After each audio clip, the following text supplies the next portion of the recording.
Bueno. ¿Querés entrar con el café? Entramos con el café. Sí. Vamos. ¿Qué tal? Bueno, ¿está Seba? Sí. Hola. Vamos. Bueno, ahí está. ¿Tenés el...? No. Bueno, estamos en esta posición. No. ¿Listo? ¿Sabes? Terminó todo. Te iba a preguntar. Fue lo ¿No te da un efímero, poquito de miedo esto como de entrar a la cámara, al plano? Es como entrar a un lugar importante, que no lo es, quizás, ¿no? Sí. Sí. ¿Sabés? Sí, mucha expectativa. A mí me genera... la expectativa me da un poco de temor. Digo, ¿y qué te pasa cuando tenés expectativas o miedos ante algo? ¿Cuál es en general tu reacción? Digo, ante lo nuevo, ante lo desconocido. Bueno, en principio afrontarlo. Es el primer paso. ¿Sos de afrontar las cosas? ¿O has esquivado en tu vida? No, he esquivado muchísimas cosas, claro, desde ya. Pero bueno, algunas cosas son motorizadoras a lo mejor, ¿no? Para hacer. Sobre todo en lo que... bueno, lo que hacemos tiene una resonancia en el afuera, así que siempre hay como un temor a eso que precisamente no resuene, ese es el temor, pero bueno, hay un primer paso que se da, que es la necesidad de hacer algo también. A eso no le tengo miedo. Cuando decís lo que hacemos es hablando de la actuación, claro, sí. Y sobre todo esto ahora me gustaría por ahí que me lo vayas aclarando, yo ir entendiéndolo es, si sos un actor cómico, si sos un actor que en algunos momentos hace algo de comedia, o en realidad sos un actor que hace cosas que la gente se ríe, digo también, ¿no? Digo, ¿cuál es tu posición ante eso? No, soy instrumento de algo para contar, digamos, entonces no tengo una definición. A mí lo que más me gusta es hacer reír, pero si soy un instrumento de una historia que no tiene que ver con la comicidad, bienvenido para mí, digamos. En ese sentido, lo que se está contando es lo más convocante también para mí. ¿Cómo es para un tipo que hace y que busca hacer reír o que disfruta el hacer reír? ¿En algún momento se vive la necesidad de la risa del público, del televidente, del que escucha o del que lee también, como una presión? Digo, ir en busca de eso, ¿no? Ir a conseguir eso del otro. Bueno, sí, es una emoción que se comparte, la risa. A mí me parece que a cualquier humorista le preocupa si eso que está haciendo, lo que hablábamos antes, resuena en el otro.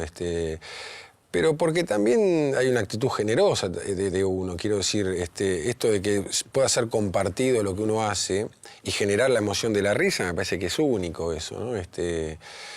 También somos nosotros esclavos de ciertas emociones que nos hacen bien. Entonces,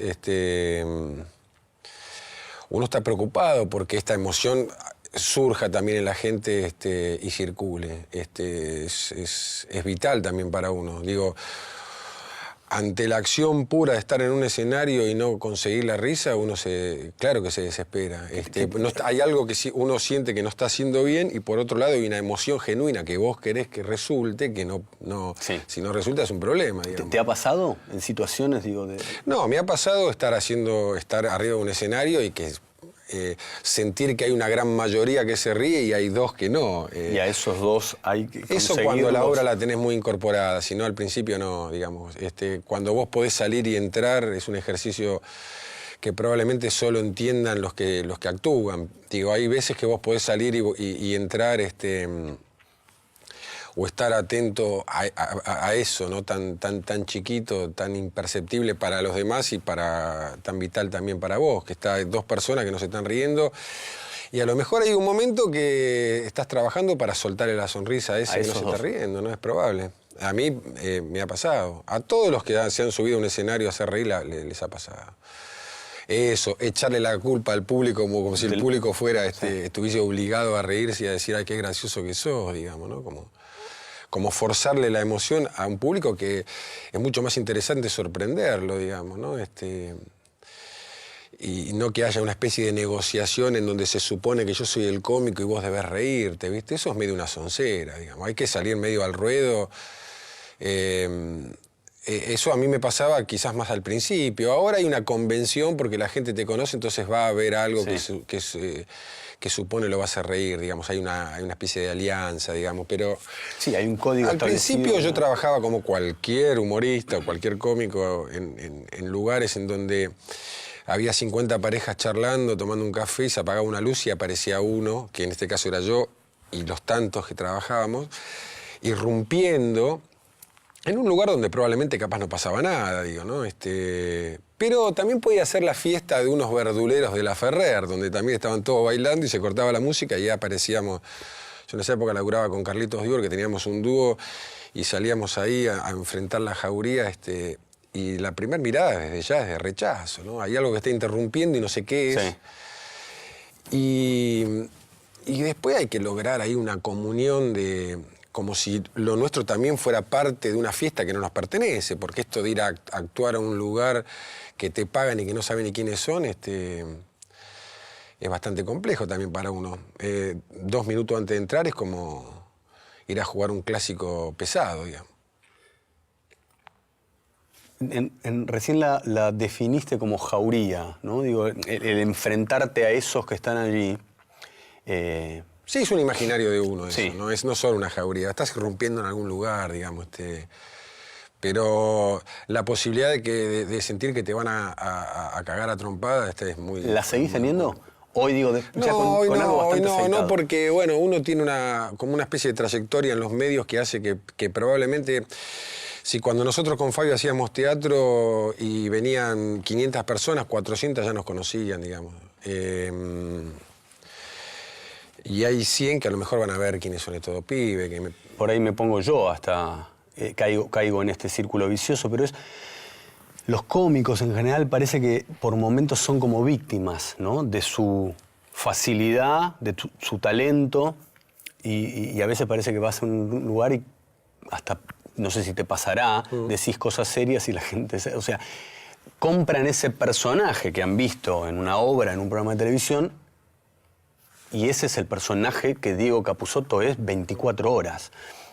¿Te pasa esto? Como Sí, ser para víctima de algunos, eso? digamos, yo lo desecho rápidamente. Quiero decir, para mí esto finalmente sucede porque lo que resulta de lo que nosotros hacemos en el imaginario de la gente es algo que es inabarcable y que yo desconozco también. Digo, lo que uno puede producir en el otro. Así como lo que hacemos tiene lecturas, o hay una multiplicidad de lecturas en el otro, que siempre resulta más importante, si no sería como una especie de bajada de línea de lo que hacemos, como diciendo el mundo para nosotros de esta manera, y todos deberíamos pensar más o menos igual. Quiero decir, las lecturas que hace la gente muchas veces de lo que hacemos es mucho más interesante, a lo mejor que la intencionalidad que nosotros le estamos dando, claro. Y después, bueno, si hay alguien que necesita de vos que seas ese personaje continuamente y que lo hagas reír en cualquier momento de la vida, no entendió el juego, digamos. Es cuestión de explicárselo con buenos modales. Eso lo explicás con buenos modales, porque a veces Sí, también... claro, bueno, también hay alguno que se confunde y te dice contame un chiste, como pensando que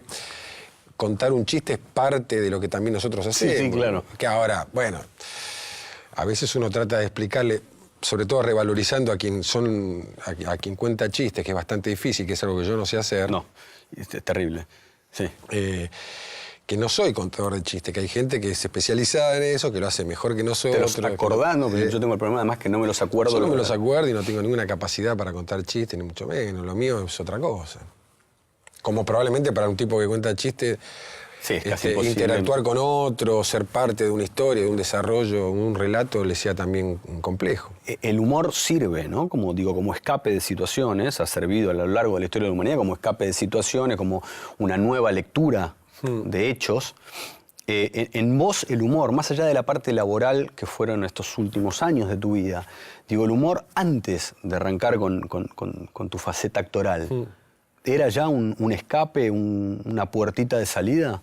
Sí, era como una en este caso yo paraba en una barra y siempre era como el payaso de la bandita, digamos. Eso te da una especie de pertenencia, digamos, la necesidad de ser en ese colectivo, ser claro. El gracioso. Pero por otro lado me causaba mucha gracia eso que también generás haciendo reír, ¿no? Después cuando estudié teatro y me subí a un escenario, la primera improvisación que hice me salió para ese lado y como... ¿Viste la reacción? Vi la reacción de risa en gente que no eran amigos y que no pertenecían a ningún colectivo, eran compañeros de teatro.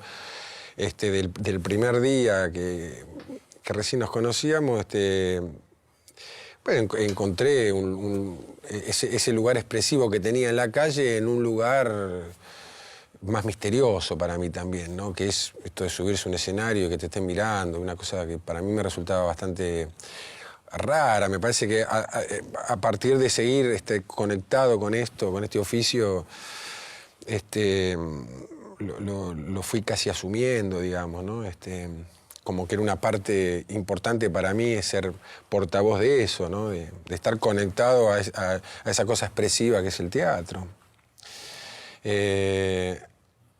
Bueno, siempre. Bueno, el humor creo que todo el mundo, ¿viste? Me parece que lo necesita y tiene humor y tiene personajes que devienen en eso. Siempre es como un escape de lo que ya reitero, ¿no? Del día a día, de lo que conocemos, de la angustia también existencial, digamos. No hace falta hacer un análisis muy riguroso para darse cuenta que vivir está más cercano a lo doloroso que a lo gratificante muchas veces. En algunos lugares de escape que tiene uno está el humor, esto de inventar otro mundo. Uno no hace más que eso, me parece. Esta angustia de la que hablas es algo con lo que convivís, digo, hay una angustia presente en vos. Sí, todo el tiempo, claro, sí.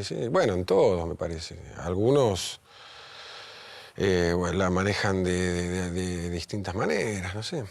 Yo, a lo mejor, haciendo esto, le doy como una especie de trascendencia personal a mi propia vida, ¿entendés? Y me parece que eso que hacemos tiene una circulación. Está ahí circulando y es agradable para muchos, y eso le da como una especie de trascendencia también a mi propia vida. ¿Te divertís con vos mismo? Algunas cosas me hacen reír más que otras. Sí, algunas cosas cuando puedo ver que eso que estoy viendo no soy yo, sino un personaje, sí, es interesante, digamos. Digo, la mirada neurótica que tiene quien es hacedor, en algún momento cuando se deshilacha es probablemente cuando ese personaje que estás viendo, que sabés que lo hiciste vos y sos vos, digamos, toma como cuerpo propio, digamos, ¿no? Entonces, a mí me pasa con algunos personajes, cuando yo veo algunos personajes que hago, me pasa eso y con otros no tanto. Ese pibe que fuiste vos, que fue en un momento a estudiar teatro, hace no sé cuántos años, sí. ¿Qué edad tenías? Y hace como 26 años. Yo tenía 25 años. ¿Sentís que fuiste cumpliendo con algo que fuiste, así como descubriste evidentemente un mundo, descubriste que los que no te conocían también se reían? ¿Sentís que estás cumpliendo con algo de lo que descubriste, como que fuiste encontrando? Sí, es como una especie de lugar en el mundo, ¿no? Sí, cuando yo empecé a estudiar teatro no estaba contento tampoco con lo que hacía, quiero decir, sabía que eso que estaba haciendo lo hacía como casi supervivencia, pero que no tenía una proyección interesante para mi vida, eso que hacía. Entonces, encontré un lugar en el teatro que después me disparó también para otro lugar. Quiero decir, yo ya casi como que uno pierde la noción de haber estado en un curso de teatro y digo, hoy me junto con Pedro, hacemos lo que hacemos y eso es un buen lugar y es un lugar elegido. Como actor, esto lo digo yo como espectador, al verte actuar, vos le imprimís a los personajes una energía muy particular. Digo, sos un tipo con una gran capacidad para ser un actor extrovertido, ¿no? Y además le imprimís una energía muy fuerte. Digo, son personajes en gran parte tensos, digo, ¿no? Con una energía contenida, pasando por algunos personajes que además descargan su violencia. Sí. En general, vos tenés una fuerza en esos personajes. Lo que digo es, en tu vida, digo, ¿hay una diferencia marcada Sí, bueno, claramente. Entre lo que se ve delante de cámara Sí. y el Diego fuera. No, creo que no voy a entrar en psicologismo barato, pero quiero decir, esos personajes tienen esa tensión de algo que está también vomitado desde en este caso, desde el no personaje, ¿no? Es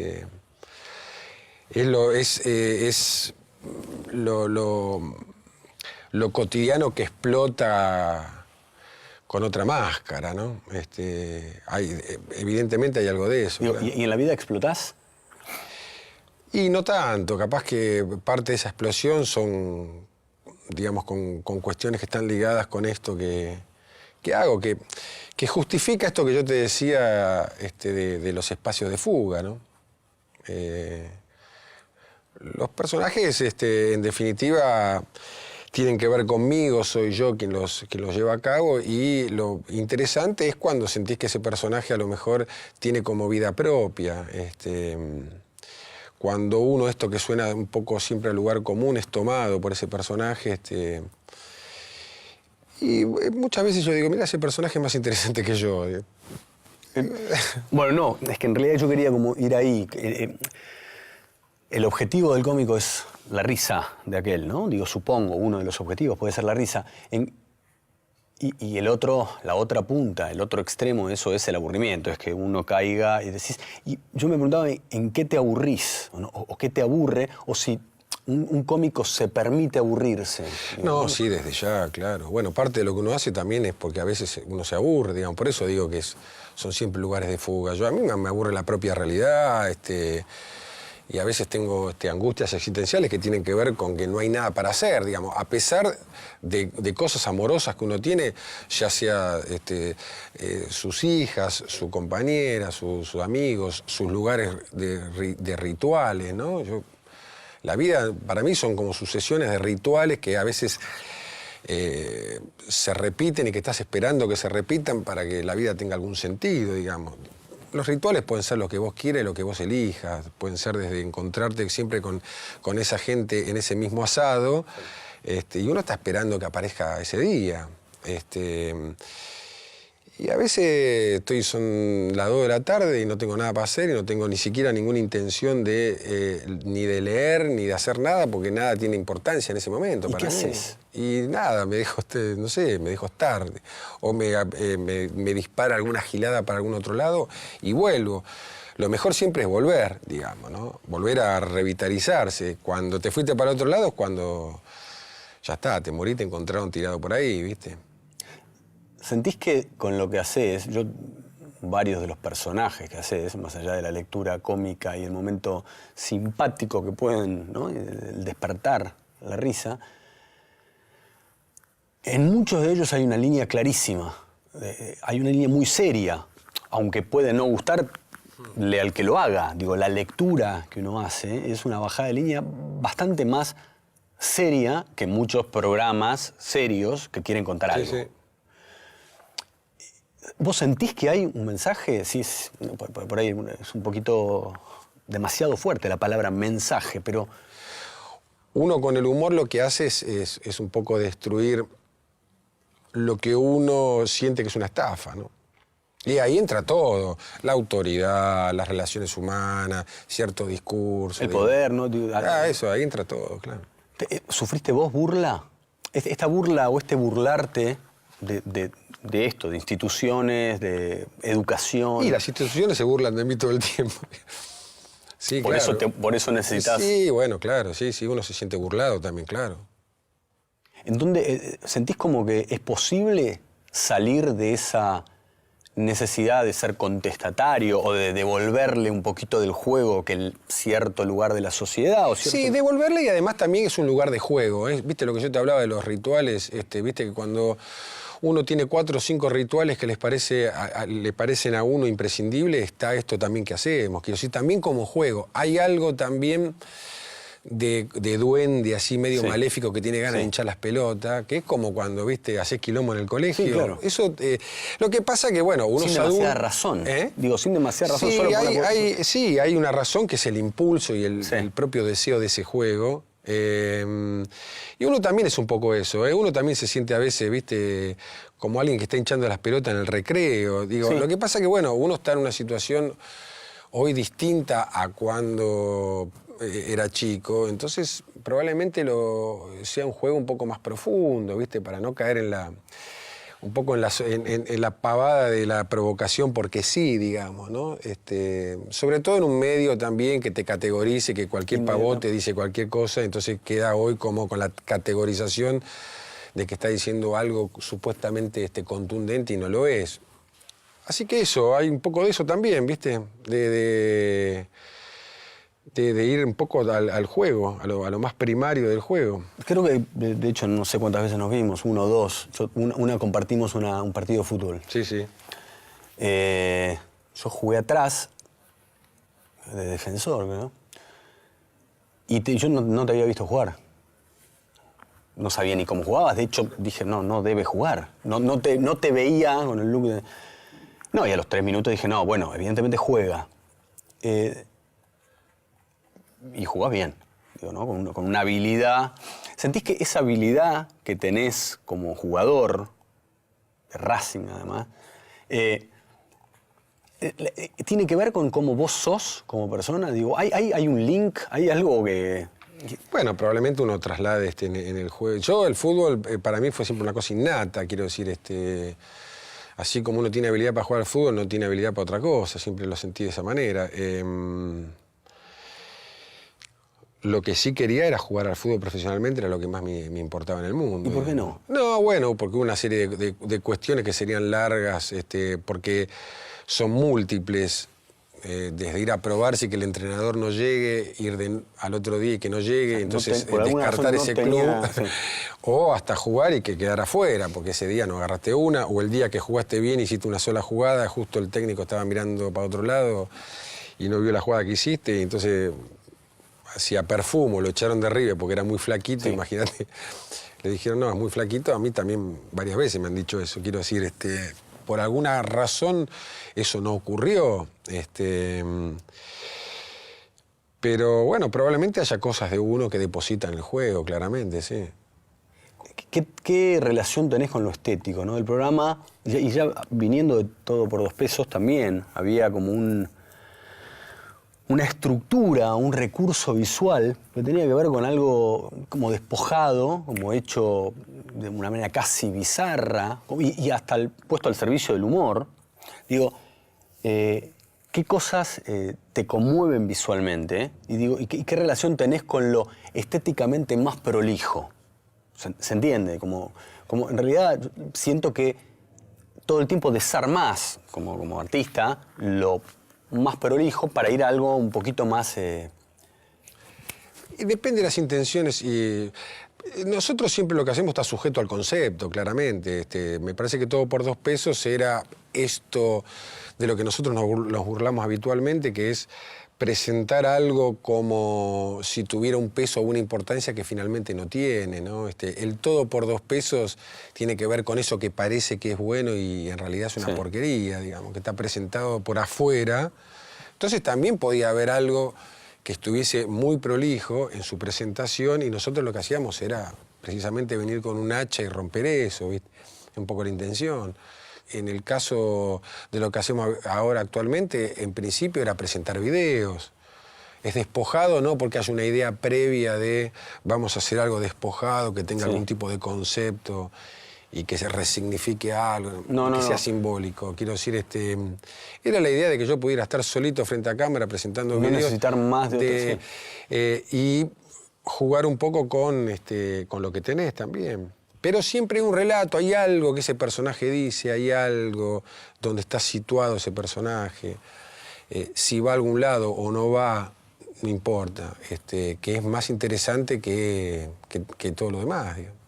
¿Y qué relación? Hay como una unidad, claramente, digamos, entre el concepto del programa y después lo que uno ve estéticamente o visualmente. ¿Qué es lo que te hace reír a vos viendo en pantalla? No de vos ahora, antes te lo conté de vos. No, a mí lo que me hace reír es la transformación de esto que conocemos en otra cosa. Quiero decir, yo tengo el espíritu, cualquier humorista me parece que lo tiene, cualquier cómico, el espíritu de los tipos que hicieron ¿Dónde está el piloto? ¿Viste? Los tipos fueron a ver Aeropuerto 74, que era una película de cine catástrofe, y se cagaron de risa toda la película porque estaban imaginando ya lo que fue ¿Dónde está el piloto? Sí. Eso es lo que me hace reír, digamos. O sea, y eso no pasa en función de cuando me junto con Pedro para hacer algo. En la vida me sucede que cualquier cosa que escucho, que pueda ser transformable de acuerdo a mi espíritu en ese momento, no es que me estoy burlando, te estoy escuchando todo el tiempo para ver qué puedo hacer de eso, sino que algo que escuché lo convertí en otra cosa. Es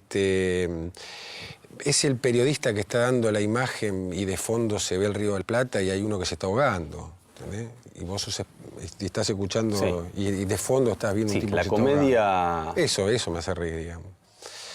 Eso que no está y que aparece, ¿no? Que mi propia imagen proyecta, y que es como desvirtuar un poco el relato, ¿viste? La negociación que tenemos con el lenguaje y con nosotros mismos para con el afuera. ¿Seguís viendo con esa gente con la que parabas en la esquina? Con algunos sí, sí. ¿Y qué sentís que les pasa cuando ven...? Digo, hay algo que vos... Llegaste, porque yo vengo de esa generación, ¿no? Claro, llegaste... Que probablemente cuando teníamos 15 años ninguno supiera... mejor dicho, yo ni imaginaba. Era casi imposible pensar. Pero aparte la televisión era como un medio inclusive mucho más sagrado, digamos. Las puertas estaban un poco más cerradas. Nosotros cuando aparecimos de la cabeza, que fue una idea de Chenderelli, que unió a gente que no venía del medio, salvo Arauz y Petinato, que venían todos del teatro, era un desmadre porque nosotros realmente ahí ninguno se la creía, porque todos pensábamos que íbamos a durar 4 días y nos levantaban a patadas en el orto, porque ni uno de todos los que laburó ahí había ido alguna vez a la televisión a hacer un casting, a ver si podía tener la posibilidad de trabajar en un medio donde estaba cerrado para nuestra... No teníamos ningún tipo ni siquiera de proyección. ¿No te acordás tu primer sketch de la cabeza? Digo, estaba Chenderelli detrás de cámara. El primer sketch fue un piloto que hicimos en América con Fabio, Alfredo y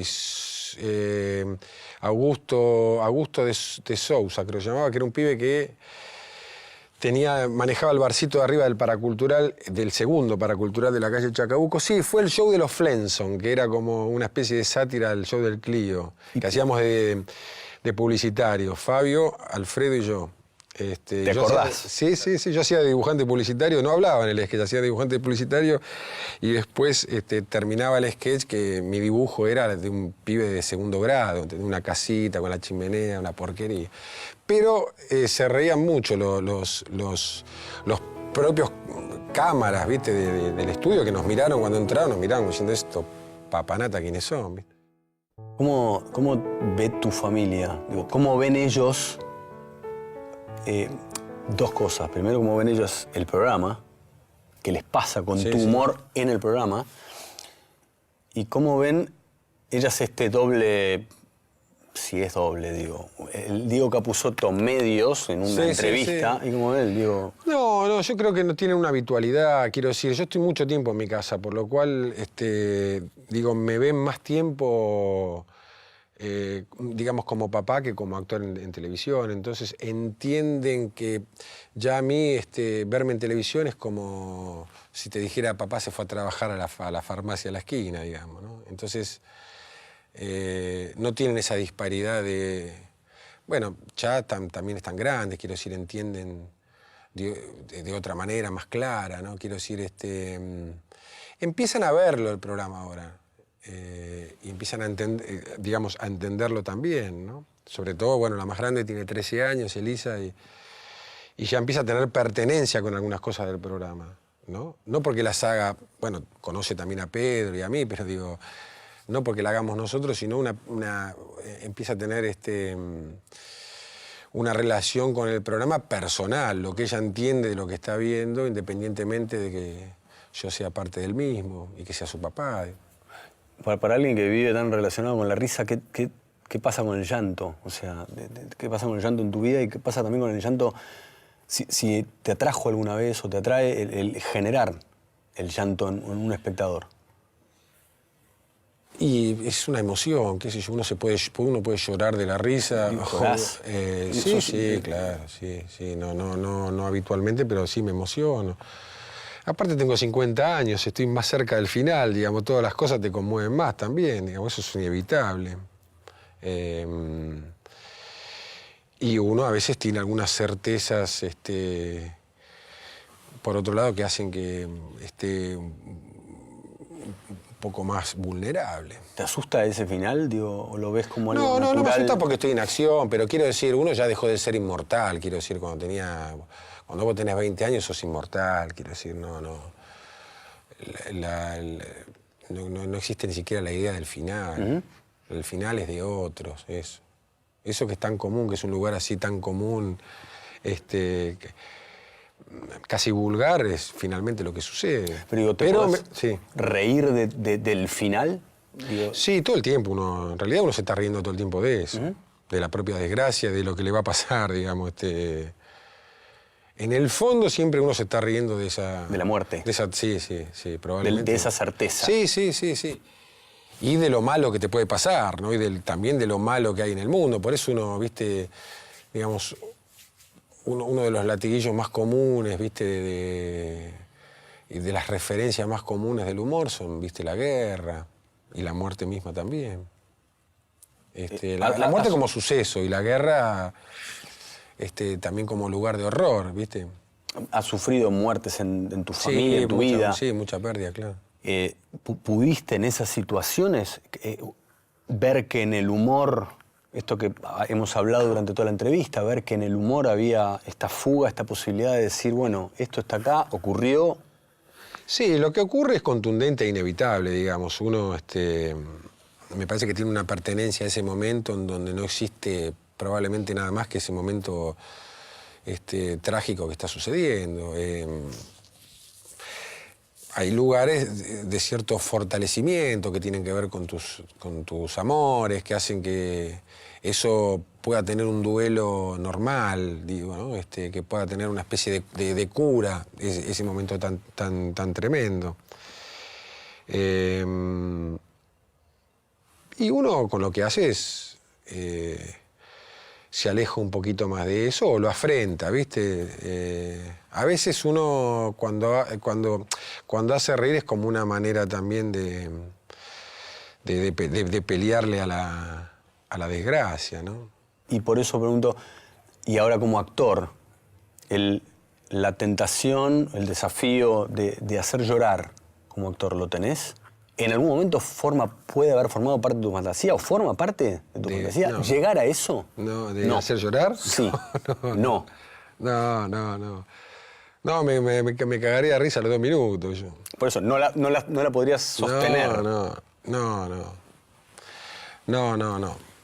Yo ahora el nuevo proyecto que tengo es hacer un programa de comida que se llame Antes de Morir. La gente que se junta así, come a comer, y muere. Sí, como y que puede hasta morir ahí. Gran comilona. Puede hasta morir antes de morir el programa. Y que haya el invitado siempre es el primero que se muere. Cuando piden los helados. Y hay un gordo ahí que siempre está tirado, que está desmayado, que no se sabe si está muerto o no. Había un programa que se que hay gente que se junta a morir con dignidad.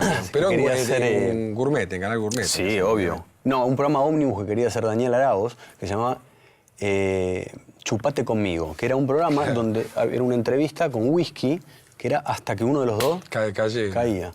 No está mal, para las 3 de la mañana, un programa que yo vería por lo menos. O hacer un programa ómnibus que atropelle gente también no estaría.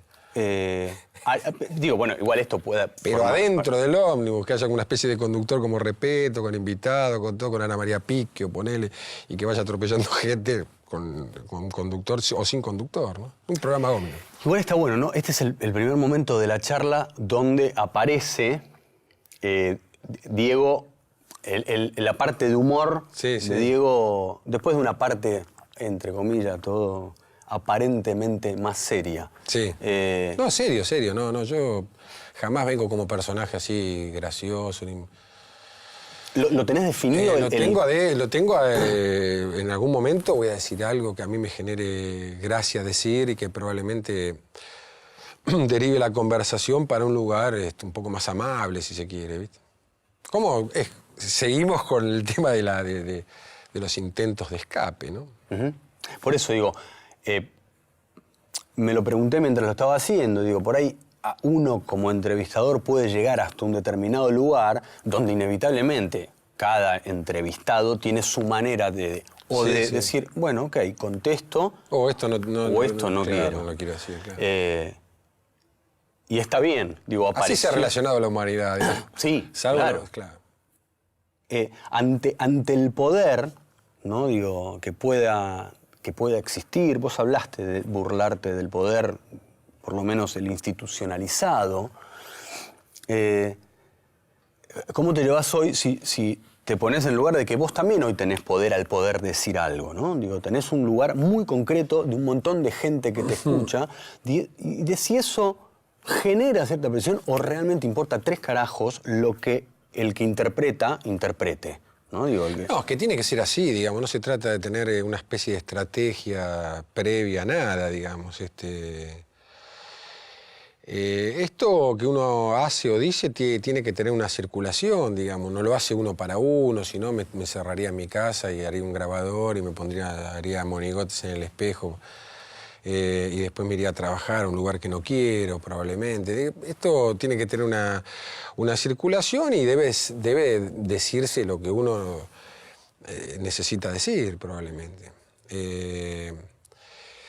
Después hay un misterio sobre lo que sucede, que siempre es interesante, digamos. De lo que nosotros hemos hecho se hacen discursos hasta académicos, digo, se hacen lecturas académicas que nosotros jamás haríamos.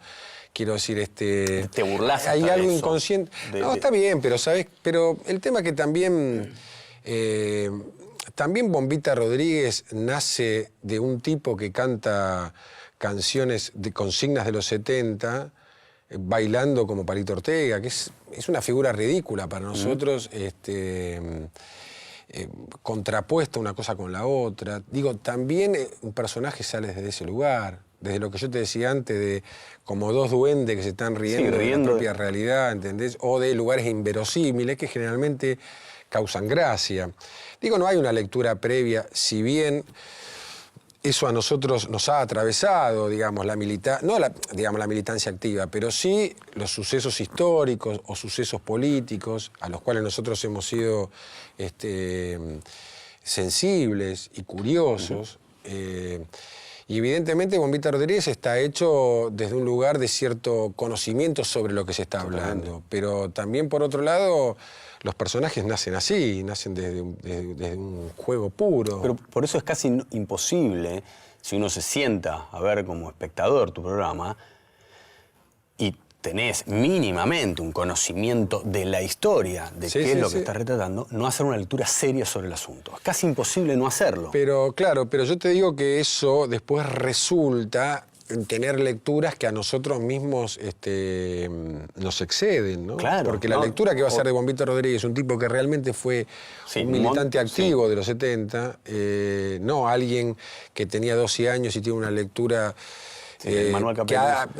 Digo, nosotros teníamos 12 años en ese momento, es decir, la realidad también te atravesaba, pero la idea que vos tenías, en este caso de la figura de Perón o del propio peronismo, difiere de un tipo que estaba en la militancia mucho más activa, digamos, que era mucho más atravesado por los sucesos.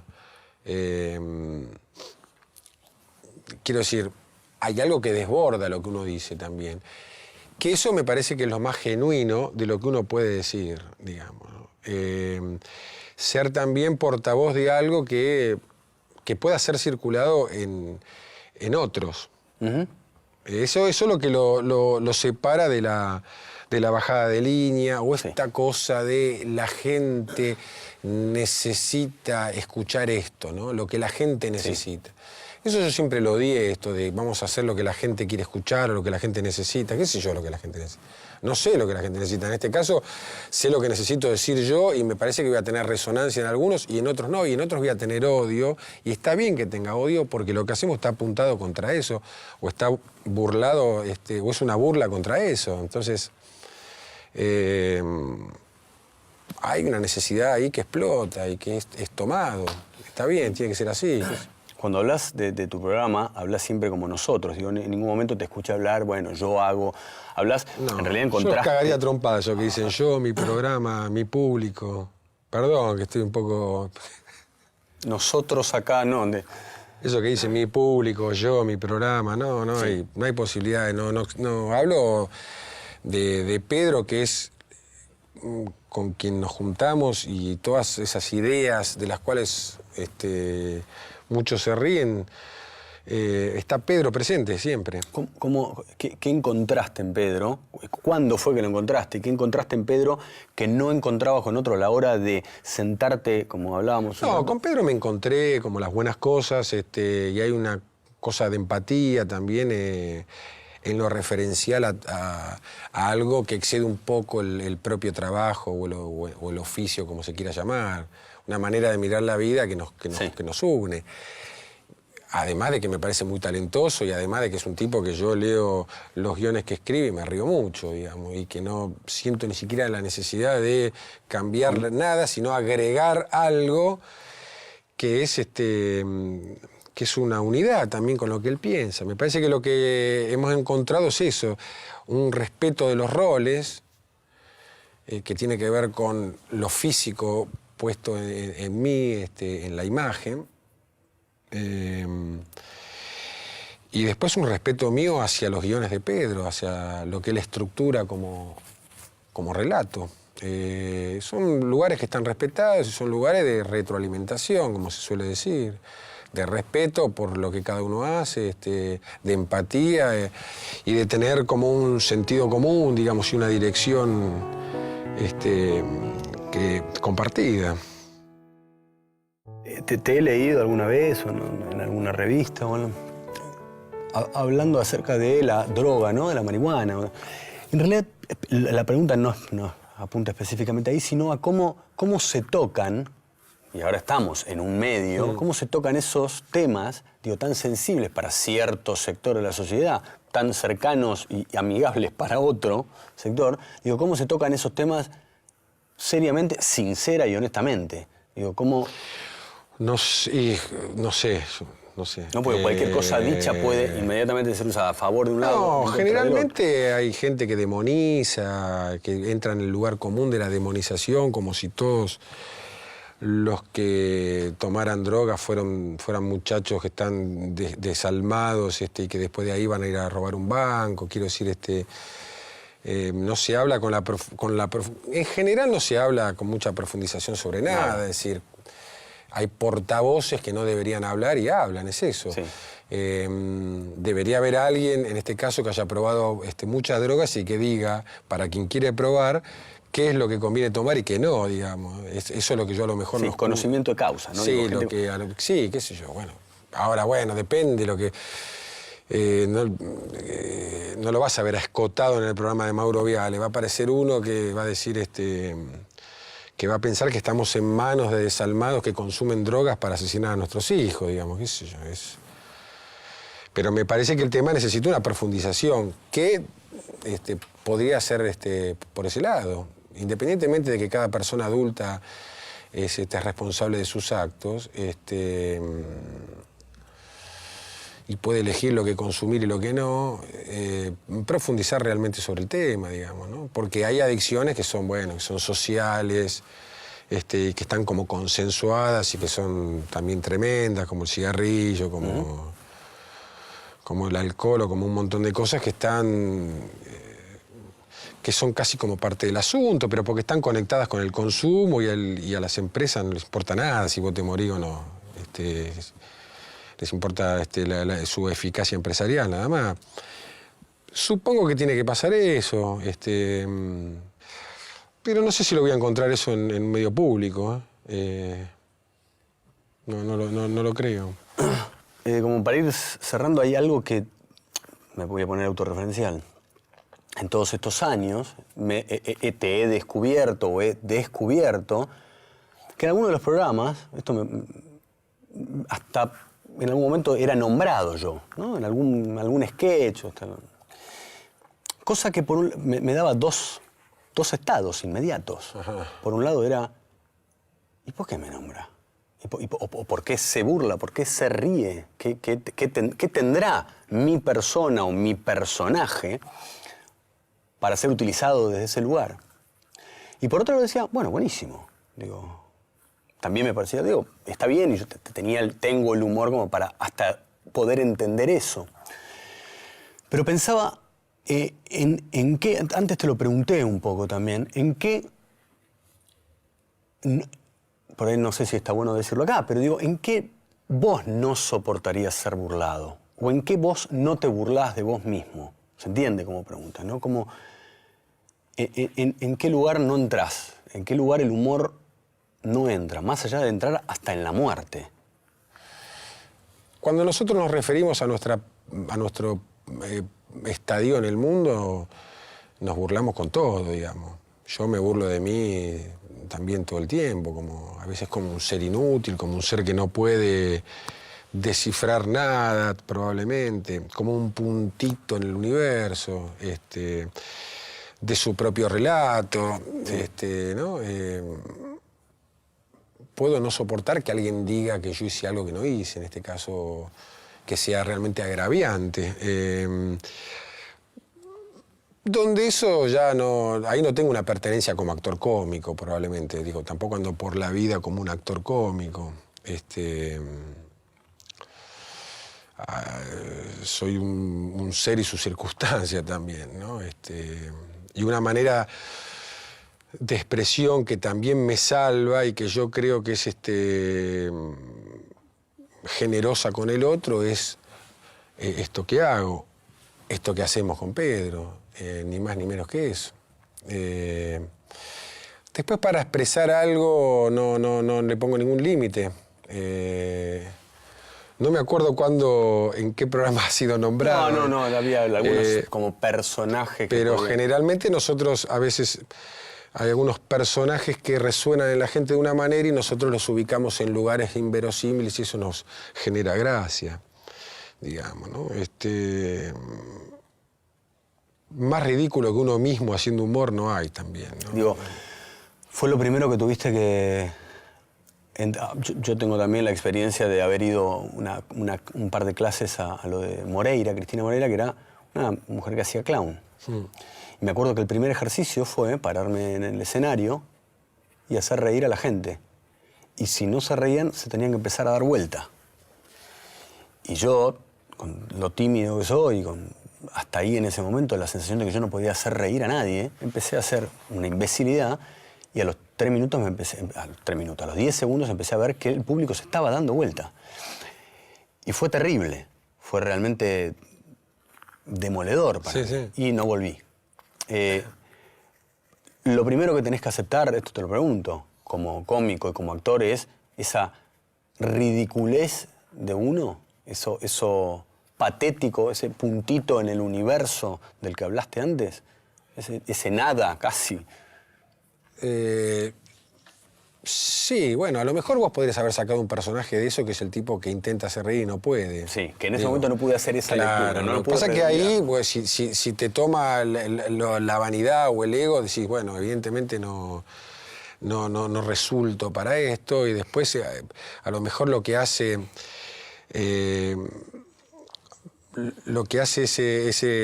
clown o esa técnica es realmente desnudarte, ¿no?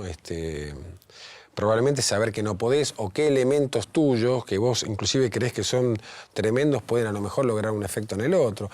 También para eso se necesita una ejercitación y un trabajo muy riguroso, digamos, ¿no? Porque es también lo que provocás en el otro, ¿no? Cuando uno está ahí accionando, ¿no? ¿Podrías dejar este laburo hoy? Digo, ¿te imaginás? No tengo ningún interés. Me parece que tiene una finalidad trascendente para mí. Personal, mía, sin tanta pretensión, más que esto de que el otro pueda recibir algo de lo que uno hace. Diego, yo en realidad este ciclo son charlas con gente con la que yo quería charlar, de este medio que tampoco son tantos. Y en realidad también para entender un par de cosas que yo necesito entender de mí. Digo, es tan egoísta como eso. Quería agradecerte la charla, no haber aprendido nada.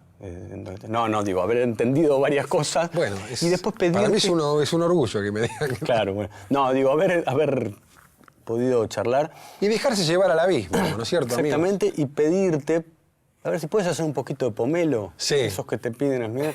Bueno, no, o violencia, no. No me sale, dice el tipo. Pasa que no tengo puedo, claro, no tengo la persona. Bueno, no, gracias no, por favor. Por la charla. No, gracias a vos. Gracias, chicos. Muchas gracias. Gracias. Hijos de puta. Gracias por la charla. No, por favor.